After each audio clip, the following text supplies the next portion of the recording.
I was talking to my buddy the other day about energy and the archetypal energy of different planetary alignments and stuff. And I found myself needing to explain why I was talking about it, um, which is interesting. And when I thought about it, I traced it back to needing to explain that that isn't my primary belief system. That it's not the thing that I adhere to. And he said something afterwards when I was trying to explain, and he said, I just enjoy listening to people talk about things that they're passionate about. And that reminded me that passion is the key and that it's really just an interest. And it doesn't have to, these things don't all have to be some super deep rooted belief. And there's interests and beliefs are definitely connected. But I started looking at these different buckets that we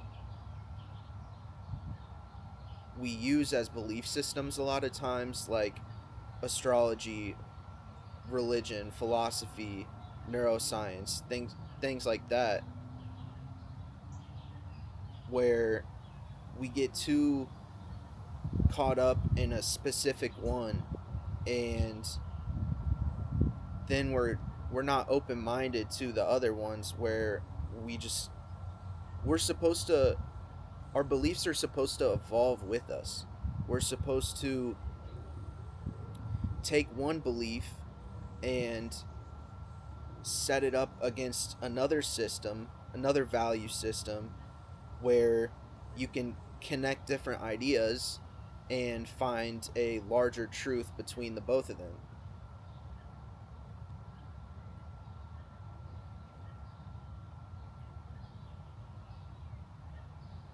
Because if you ask, like, what even are beliefs, it's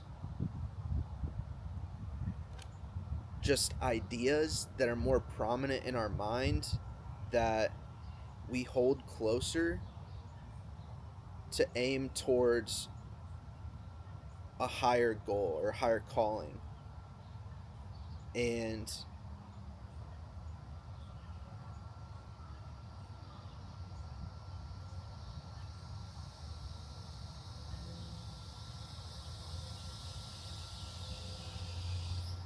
yeah, you're supposed to build on top of those beliefs. Like, you put one up against the other and then you root it down. And then another one, you root it back down. It's not supposed to be so deep where you can't bring it back up. You're supposed to have it up where it's always evolving with you. And our goal is to live the most joyful and meaningful lives. So that's where these things, you can start to reframe them as just interests, and you can enjoy learning and seeing the creativity in all these different pathways. Like, I think neuroscience is pretty cool. And you can just think of it as when you're learning about one value system, you can almost brainwash yourself into, you continuously go through that value system and you're putting in place those new neural pathways. And then you go back, apply that to a different value system, and you find the common thing, the bigger truth, and you're able to mesh that, ground that in, and then move to the next, right?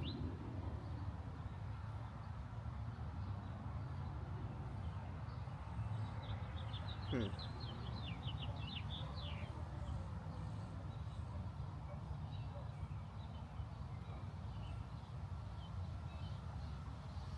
Trying to think of another another value system that, or ways to incorporate new beliefs that help you evolve. Because spirituality is just a broad bucket for all of these different things. And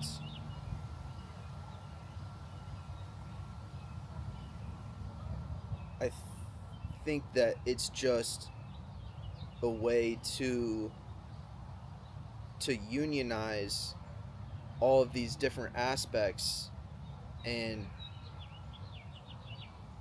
bring them back to self and figure out your own truth, right?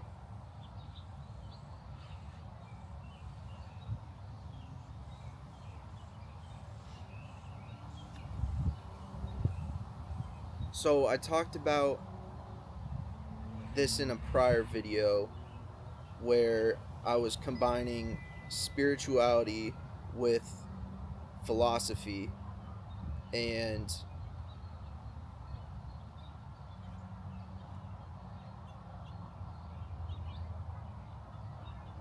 because spirituality is more of the deeper inner work where you're looking at,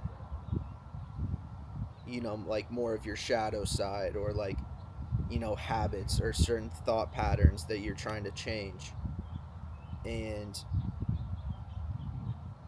this is where I connected philosophy to it. I talked about Nietzsche's, um, you bring the fragmented parts of your psyche back to self, and I kind of explained my experience with that and how that felt. And I did that again recently, where you are you're feeling into that past version of you, the emotion of it. For example, I recently did this with desires, and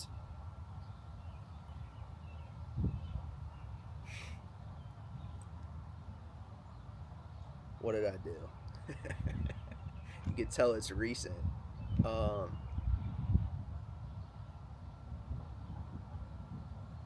yeah, so you think about the desire. For example, you it's taking up too much space in your mind, of like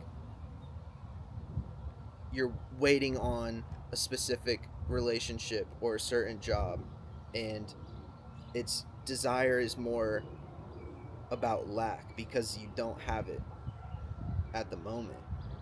And so you can feel into what that feels like. And if you start to feel the emotion like in your heart or in your chest, and you have the vision there, then you're able to bring your new awareness to that version of yourself and kind of separate faith and desire, so that when it's all done, you still have faith that it could happen, right? But those are different things. Desire, you're putting a mask over that, over faith. And if you just say, you know what, like, I'll be fine if this doesn't happen, and if it does, great. That's the easiest way to kind of release that vision that you have.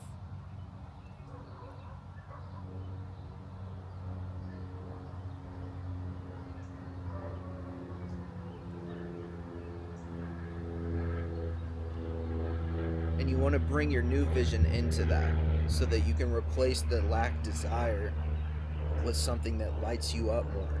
Like, what is think about what your highest calling is, or your most creative endeavors. Like, what sets a fire under you. And when you are able to release that desire, I promise you there will be so much more space opened up for creativity.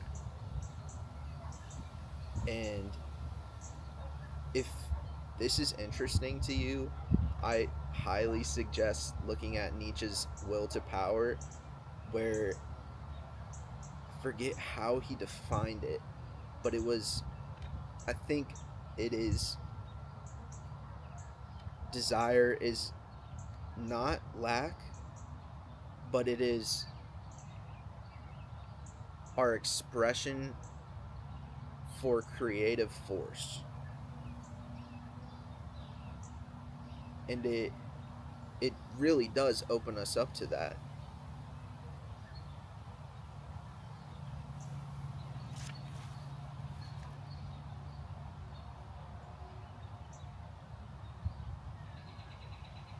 What else did he say?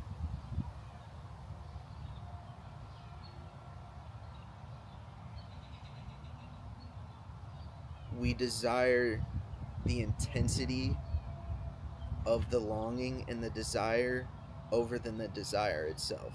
And when you understand that, then you're able to see through it, that it's just the emotion that we enjoy having. I guess enjoy, it's not enjoyable to me. It wasn't. um but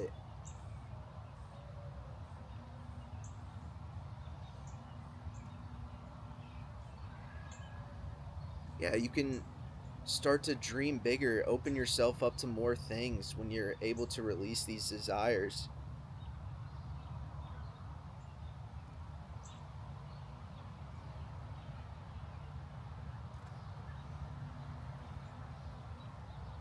I don't think I see if there's anything else I want to talk about real quick.